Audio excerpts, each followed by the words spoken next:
So this video is going to be about doing a line pressure test on our Expedition here at the shop. We have a Expedition, a 2004 with a 4.6 liter that slips in forward gears. It passed the stall test already and made a video on that. So I went into all data, went to transmission and drivetrain, picked automatic transmission, transaxle, went under testing and inspection, and then you find the test that we want to do, which is a line pressure test, under component tests, and then I had to pick the transmission, and then here you have the component test, and then finally line pressure. So it's telling you to do the line pressure test before you do the stall test. So prior to carrying out the stall speed right here, we already made a video on the stall test. So anyways, the 470W gives you a lot of ability to check different pressures depending on what your condition is or what you're trying to pinpoint. So it has 5 different pressure ports. The first one we're going to check is the line pressure tap. So on the driver's side of the transmission, right next to the TR sensor, we're going to tap into this port first and take our line pressure and compare it to the chart below here for specification. So the line pressure should be at idle 80 to 100 psi, and then at wide open throttle it should be 170 to 230 in every range but reverse. In almost all transmissions in reverse, the pressure does increase for reverse, okay, because it's a higher torque gear. Then we're going to take those readings and we're going to compare it to our diagnostic chart down here based on the readings. After we do that, we will do the EPC, electronic pressure control tap, which is tap number 3, which is on the passenger side, 3rd from the end of the transmission or the extension housing.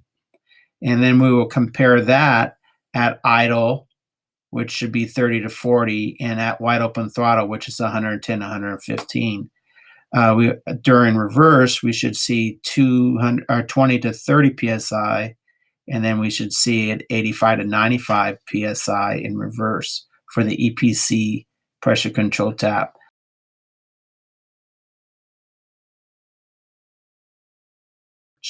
Chart is specifically for line pressure, and it tells you, depending on what your symptom is, exactly what could be the possible cause of the problem. And it could be as simple as low fluid, so you should never do a line pressure check without checking your fluid. Or it could be more involved, which is like a gasket or maybe loose bolts. Could even be a valve stuck in your valve body. Further on down, you got servos for your bands. So anytime you see a servo, that's a band. It could be a clutch pack, or it could be the valve body itself. So this is a great way to interpret your readings and know what to do for your next step. And you could see as you go down, it gives you, okay, if you only had a low reading in first gear, well, then it's going to be the forward clutch. Or if it's low in second only, it could be the intermediate clutch or valve bodies or forward clutch that causes the low fluid or low pressure reading. So a great resource right here to be used with your pressure readings. So let's go out to the car and let's do this. So we have the vehicle already prepped. I'm ready to go up in the air. We also have the wheel chucks on one tire in the rear. It's rear-wheel drive vehicle, front and rear of one tire, because we're going to do a stall test to get the line pressure.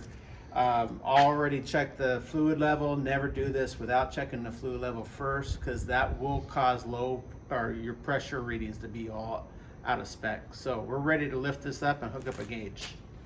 The transmission gauge set comes with a low pressure gauge and a high pressure gauge. The older style would have an actual manifold where you might have 2 to 4 different gauges on a manifold assembly. This is a nice set done by Matco. So, but all transmissions, you want to have a good high pressure gauge and a good low pressure gauge, because there are different ports to plug into that have different specs. Here's my transmission range sensor, and here is my line pressure port right here. Okay, so I'm going to go ahead and it's port, by the way, it's port number 5 on the actual chart. So port number 5 right in front of the transmission range sensor, and that is our line pressure port. So we're going to go ahead. Usually Ford's a 7/16 port, even though most of the bolts on this transmission are metric. 7/16 is always usually the port size, and it's going to leak a little fluid, so just be ready for that.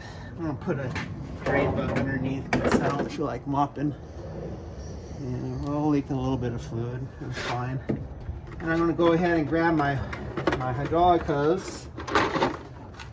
And usually you don't have to use any adapters with these, but a good rule of thumb is to take the plug and check your threads. Okay, you want to make sure your threads are the same size, and then get this started. Once you get it started, you should be able to just spin it in there, and it does not have to be that tight. If it's in a real tight area, you might want to just turn your hose. This particular gauge, though, doesn't allow me to do that. But some gauges, the hose you just spin. You do not need to make this very tight at all. So it's 9/16. Oh, 5/8. So just snug. If it leaks a little bit of fluid, I'm going to leave the pan underneath here, so I don't really care if it leaks a little bit of fluid. And then I'm going to hook up my high pressure gauge, because line pressure is going to always be your highest pressure. Get this out of the way over by the driver's side right here. All right, so we're a 4.6 liter. So in park, neutral, overdrive 2 and 1, our line pressure should be 80 to 100 psi. When we're in reverse, our line pressure should be 80 to 100 as well. So it should be the same no matter what range we're in. So right now, if you look at it, we're low. We're at 55 psi right there. Let's go to reverse. All right, so reverse 120, neutral 50. Oh, here the delay, huge delay. We're at 85 there and drive. 2, we're at 85 as well. And 1, we're at 85 as well. So let's go back to neutral. And now I'm going to try reverse again. Big delay. And we're at 120. Go back to neutral. Go to drive. There was a delay, but not as bad. 85. So based on that, it doesn't really match exactly, because we're at 120 in reverse, but neutral and park, we were low. So there's neutral 50, and then park 50 as well. Now I can give it more gas and it will increase. So I'm not really happy with the readings. I am happy with it when they were in the overdrive 2 and 1. We were at 85, but we're at the low side of the gauge, so or the low side of the reading. So I'm not really happy with the overall gauge readings. But we know that this transmission has delayed engagement, and it slips when the vehicle reaches operating temperature. So now let's do the stall speed. So wide open throttle, no more than 5 seconds. It should be 170 to 230 in drive 2 and 1. You do not do a stall in park or neutral. So let's go to drive, let it engage. There's 85, and let's do the stall test. Here we go. Looks like 230. And we're right at 230 here. All right, let's go to drive 2. Or first off, we got a rev and a neutral. I like doing it for 2 minutes, but for the purpose of this video, we're just gonna do it for a few seconds. Now let's go to drive 2, and we're gonna do a stall test. Let it stabilize. 230. Put it in neutral, rev it up.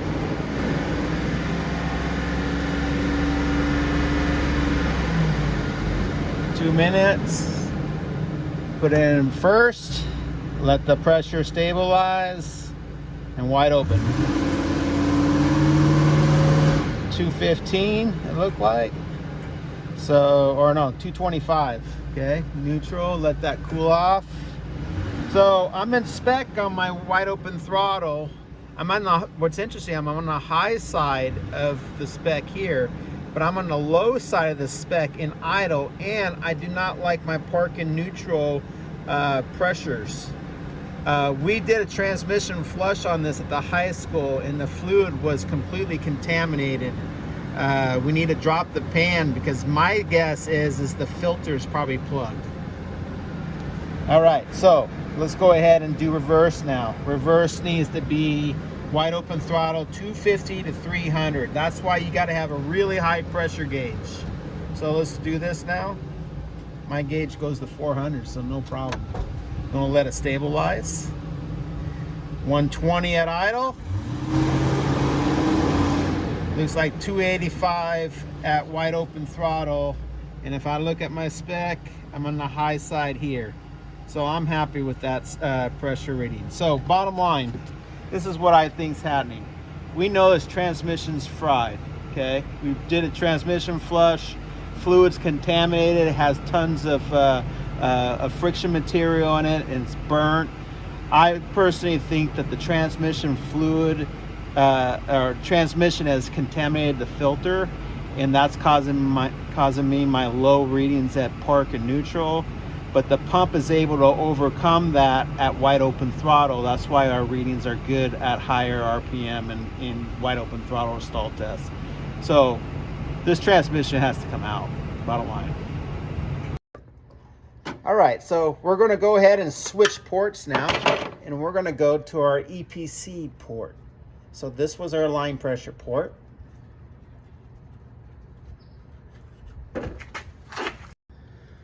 I didn't show a clip of the checking the dipstick, but here you go. There's my fluid. Not even cherry red. It stinks to high heaven. So the fluid is fried.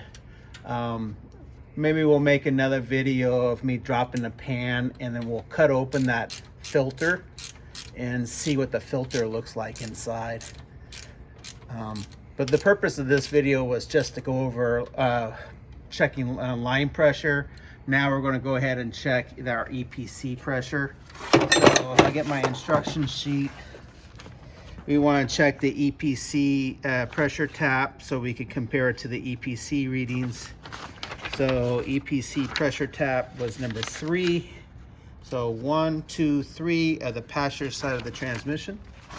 So I have a plug right here at near the extension housing. So that's 1.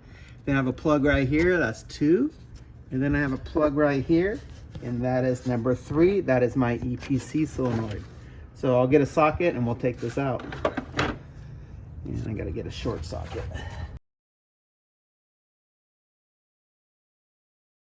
The specification for this vehicle with the EPC is 30 to 40 in these ranges, and reverse 20 to 30. It goes up to 100 to 115 and 85 to 95. So we changed our gauge. We might go a little higher than the gauge. I doubt it.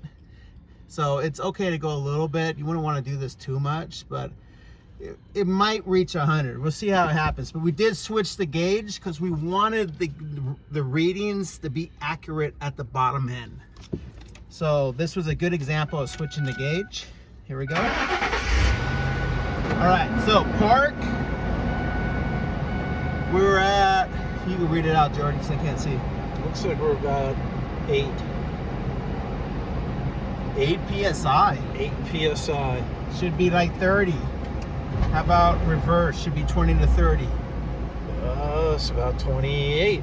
Good. 27, 28. Neutral should be 30 to 40. Not even reading, huh? No, nothing. Okay. Drive should be 30 to 40. It's about Slow. 25. Yeah, there we go. Drive 2, 30 to 40. 26. And drive 1 should be 30 to 40. 28 or So EPC pressure is really low. All right, so let's go ahead and do wide open throttle. All right, so now we switch back to our high pressure gauge because we did all our low readings, but this is a good reason why you want a low pressure gauge. It's not accurate right now. So we switch for the low readings, we switch to the low pressure gauge. Now we're going to do the high pressure gauge. So let's do D first. D should be, line pressure should be 100 to 115. Here we go. About 118? Yeah. Okay. Rev it a little bit. Preferably 2 minutes. Never want to stall test more than 5 seconds. All right, so now let's go ahead and go to drive 2. Should be 100 to 115. That looks good. Same, yeah.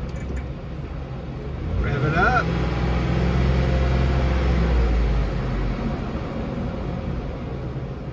Drive 1, same pressure, 100 to 115. So high pressure readings we're reading well, low pressure readings were low, all of them.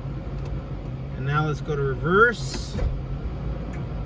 Line pressure should be 250 to 85 to 95 psi in reverse. About 97 or so. Try it again. 105. No. Oh yeah, you're right. 105. I'm looking at it differently. All right. Okay, so let's go interpret our readings. Okay, so we are low in park and neutral, valve body. So those two readings is saying it's the valve body. We were low in the drive ranges with the EPC. So I am suspecting that we might have some kind of issue with the forward clutch, because remember we have delayed engagement, and delayed engagement, I bet you this forward clutch is fried. We do have a delayed engagement in reverse, so I'm thinking the reverse clutch, which is very close to the forward clutch on this car, are there's something going on here. Our pressure readings I'm not happy with. We already know we got to pull it out, so we're done with our pressure readings. This is why I say, sometimes you don't need to go full tight with a hose. And if you look on the ground right now, I don't have a lot of fluid that's spilt out.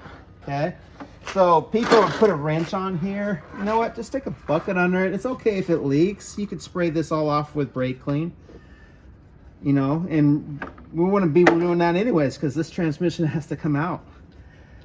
Keep in mind, when you're working with transmission fluid, it does like to leak down your arm, which is a problem. Okay, great adapters. It'd be impossible to hook that gauge without these two pieces. So let me go get the plug. Man, this food stinks.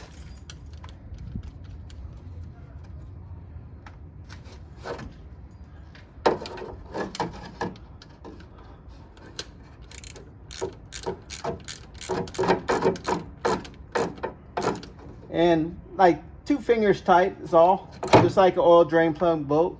It doesn't have to be, because it's a wedge. It's actually like a pipe fitting. So that completes our fuel pressure gauge.